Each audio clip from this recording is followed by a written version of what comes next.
शेगाव शहरात दारूची खेप येत असल्याची माहिती स्थानिक गुन्हे शाखेच्या पथकाला मिळाल्यावरून शुक्रवारी पहाटे शहरातील वाटिका चौकात लावलेल्या सापळ्यात एक इंडिका कार येत असल्याचे दिसून आले।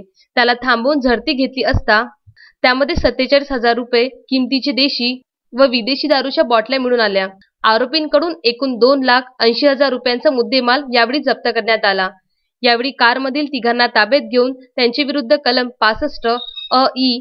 महाराष्ट्र दारूबंदी अधिनियमानुसार सहकलम 188, 269, 270, भादवी सहकलम 3 साथीचे रोग प्रतिबंधक अधिनियम सहकलम 51(ब) राष्ट्रीय आपत्ती व्यवस्थापन अधिनियमानुसार गुन्हा दाखल करण्यात आला आहे।